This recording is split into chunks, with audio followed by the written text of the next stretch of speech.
Let's see.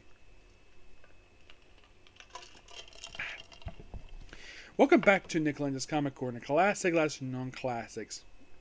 This is episode number 2712 and Doubleshot number 2606. First up, we're discussing 4 issues of Batgirl, 5154, along with a Fresh Blood trade. Yep. One of I think it's one of 4 trades to discuss, mainly for the cast that came Batgirl. Yes.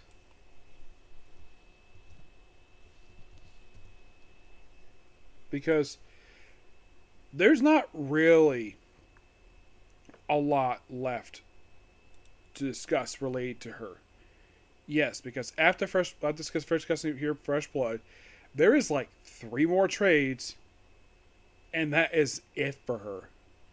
Yeah, that's it for Cassie Kane. And for some reason, now, last episode I had discussed basically issues 38 to 50. 13 issues. This time, I'm discussing the last 4 that are still to this day not in trade for no explained reason. I don't know why. It is so baffling, the fact that as of now, you have approximately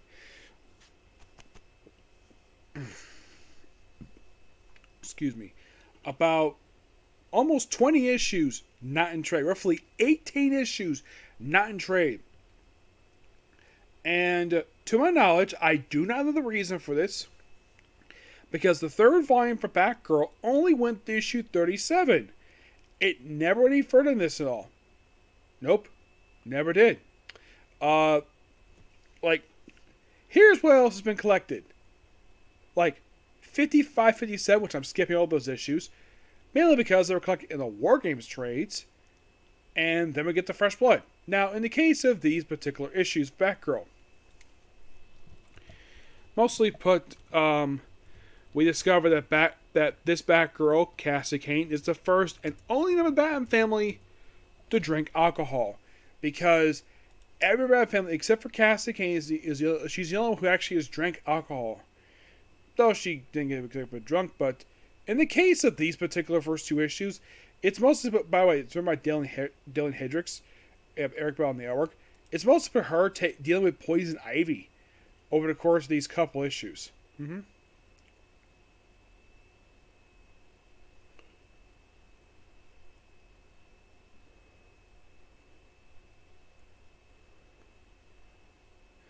Yeah, that's mostly put exactly.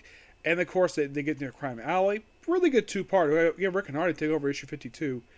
Then we have 53. I kind of forgot this happened. This is interesting.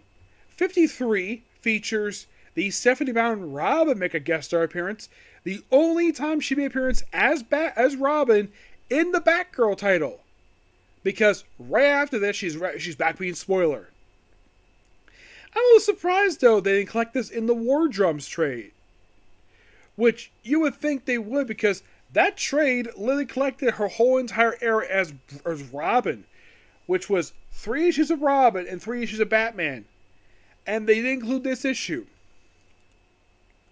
By the way, we have Dave Ross in the artwork. That's the most important issue, is it's here between these 2. And they're taking the Penguin. You're thinking, okay, interesting. The last issue discussed not in trade. And this issue, you have Sarah back being a spoiler. And taking this thing called Project Mars, which is just a weird issue. And then, right after this, we have the Fresh Blood crossover, which had the Fresh Blood trade, which is Robin / Batgirl, which collect issues of Batgirl 58, 59, and Robin 132 to 133. Mostly put, this is a 4-part mini crossover that serves as an aftermath of War Games. Now, Dick Grayson's injured, so Robin, of course, also dealing with the death of his father. Yeah, really from that. So he decided to leave Gotham and take over as protector of Bloodhaven, and Cassie Kane joins him. And also, the Penguin is there too, where apparently get this. At the end, I think it was like year part 1 and part 2, it discovered that the late Blockbuster's in his headquarters. Which, okay, those of you curious about this, I will begin this. We'll talk about Nightwing. But in the controversial issue 93, this of course is Volume 2, not Volume 3. Not the recent 93 with Tom Taylor, it's a different one. Where in the issue, 2 very controversial things happen. You have Tarantula killing Blockbuster and then raping a traumatized Nightwing on a rooftop. Everybody called it rape. Devin Grayson, the writer, called it non-consensual sex. Technically what happened in the issue was rape. And of course she decided to do gratuitous over the course of the next several issues of her run. Yeah, and get this. So apparently the Penguin had paid somebody to taxidermy Blockbuster's body as a prop in his base. I have no idea why the heck the writers did this for. This was so dumb. Now, I'm not blaming the artist for this. I don't know whose idea was this. Like, here's the thing. Whose idea was it to have Blockbuster be freaking taxidermied? And of course, we deal with someone named Strike. Yes, Strike. Who is a Chuck Dixon character who debuted toward the end of his era for Nightwing. Yeah, which I haven't finished talking about the running, but yeah, and now he's here as a villain for Batgirl. Because reasons. And also we have Robin and Hurricane fighting each other due to reasons, per se. Oh yeah, actually it was not due to his father. It was due to the fact that, well, now here's the thing. I'm sure from what I heard from Chuck Dixon when I've spoken about this, he was not happy the fact they did this. In War Games, Stephanie Brown died. Chuck Dixon liked this very much, so he retconned it that she did not die. She was, her death was faked, and she was spirited away to Africa with Leslie Tompkins. Yep, that's Chuck Dixon correcting a mistake someone else did because someone doesn't like him because he has the balls to stand for himself. Yes, seriously.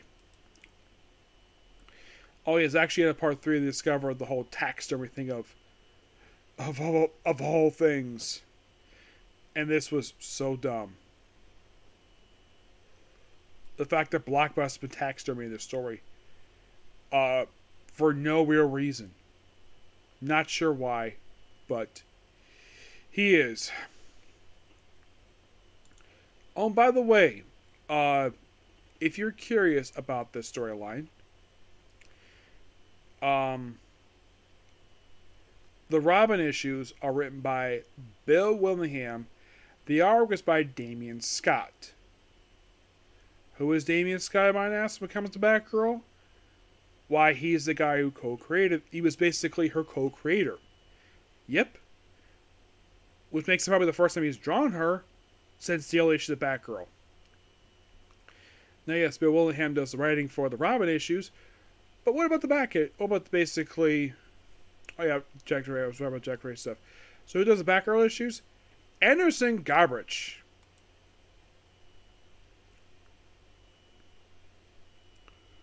Yeah, Dalen Hardrick's left the book. Ali Garza does the artwork here.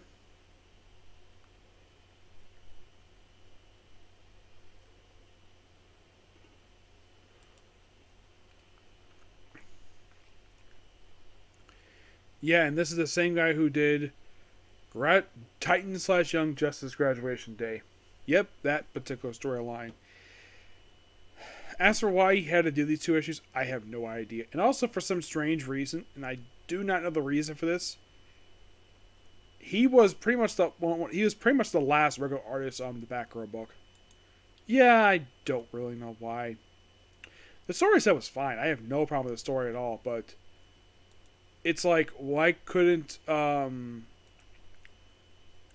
Edison Garbage do a co-writing duty with Bill Willingham for this? Because normally do crossovers like this, usually the other book's writer would co-write the issue. No, they just wrote one part and that was it. I'm not sure how to feel about this story, but my gosh, this feels so disconnected. It's an okay story.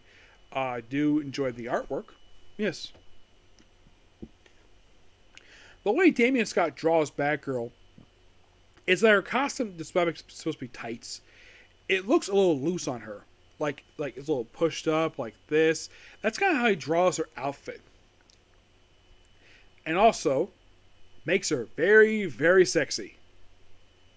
Yes, he does. I don't know the reason for it, but that's basically what happens. Yep. The Batgirl issues, I'm giving these, the 50, 51, 54, I give those issues a 9 out of 10. The Fresh Blood crossover, I give that one also a 9 out of 10. But wait, there's more. We have some other issues of Robin discussed here. Yes. Come on, back up, please. No. Starting with issue number. Now, these issues are not in trade. Do not know the reason for it. So, you have Chuck Dixon on the writing all these issues. And by the way, we're also discussing, like I mentioned about the Robin issues, it's 20 out of 31 and 34 to 51, along with annuals 4 through 6. Yep. Now, these issues, you read these issues, you're like, wow. It shows the fact that Chuck Dixon is a competent writer who knows what he's doing. We start with Hit and Miss, basically, where you have Tim dealing with Maxie Zeus. Yep. Seth Brown's a little bit in these issues. We deal with Arena, which there's a storyline with her, where and then we have issue 31. This actually was something. They say this issue was a prelude to Legacy. It's reprinted Legacy #1, but okay. Now, this issue, by the way, is all works by Mike Wendigo. Now, according to Chuck Dixon, he said in on his Ask Chuck Dixon podcast that he was going to do a follow-up to, there was Batman Wildcat, there was Catwoman Wildcat, and it was going to be a Robin one.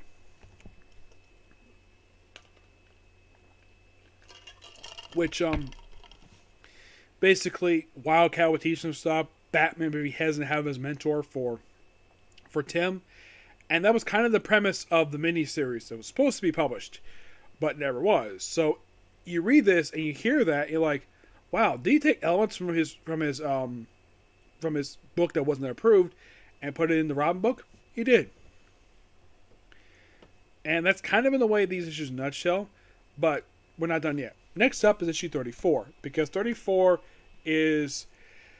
This is interesting about this issue, because this is a standalone issue with Jennifer Graves on the artwork. We have basically Huntress is in the issue. So we're going to a play. It's a very standalone issue. And then 35 is a tie-in to Final Night. Oh yeah, and also on the cover of the issue you have Stephanie kissing Tim, which is something she frequently does because she's in love with Tim. Now, those of you curious, what the heck is Final Night? Final Night is basically the story where the sun was about to go out and the whole planet is frozen. You're thinking, Earth turned ice and it's DC Comics. Does that sound familiar to everybody who knows comics? Sounds a lot like that crossover from a couple years ago. I think it was like Winter Crossing, I think it was. Where was it, Justice League crossover? Yeah, it's very similar to that, except this was a mini-series. Mostly put, it just basically, these two just hang out the whole thing. And of course, Robin dealing with looters. Really interesting standalone story. And it's only one issue. Style Jackson on the artwork. And then, this is interesting. So, this leads into a 3 or 4 issue storyline where we have two different plots. Ulysses, the general, goes out toy shopping and runs into Winslow Shot, the toy man from Superman. And it's also mentioned in this storyline that he doesn't like children. If you're curious, why does Toyman hate showing stuff like he's called Toyman? He murdered Cat Grant's son Adam in the Superman Toyman one-shot because he felt like he could. Yeah, and they reluctantly worked together. It's a great storyline. There's also with Arena where now here's the thing. Arena basically ran from her parents and she was staying with her uncle because she had disagreement with her parents, so she lived with her uncle. So Tim is over at basically her uncle's house with her, and she is changing to something,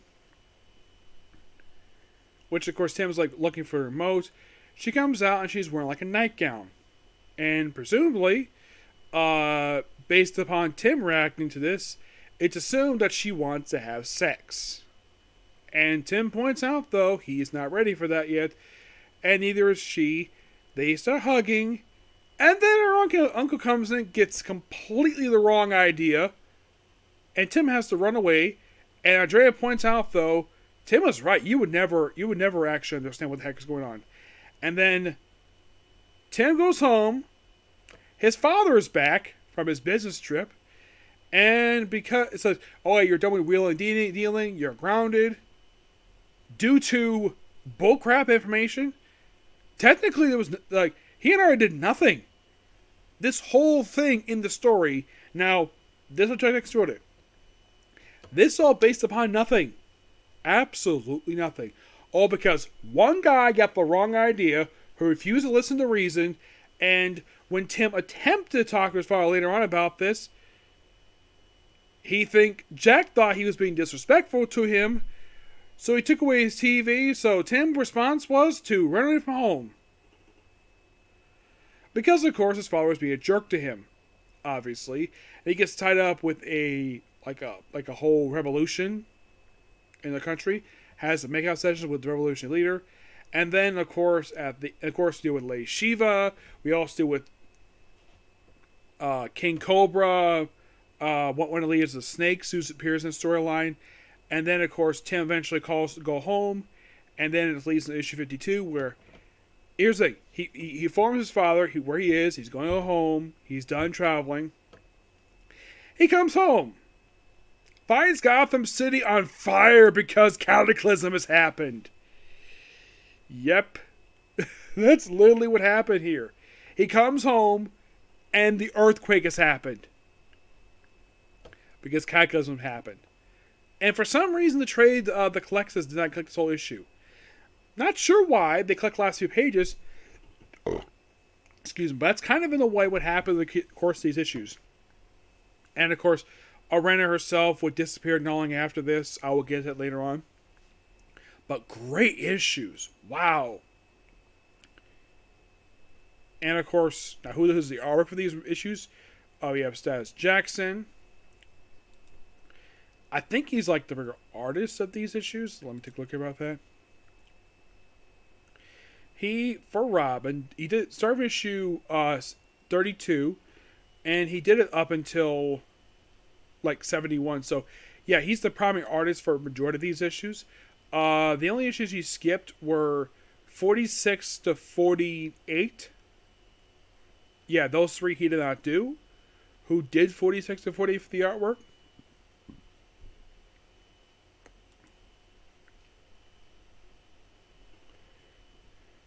By the way, 46 is a tie-in to Genesis. Deals with Return to False Face Society.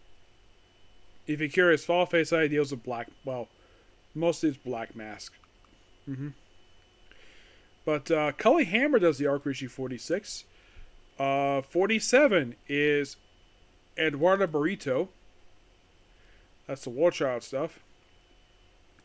And I believe he does the next 3 issues. Actually, Sad Jenks is back here.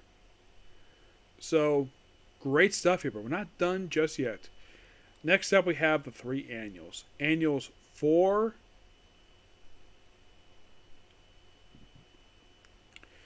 through 6.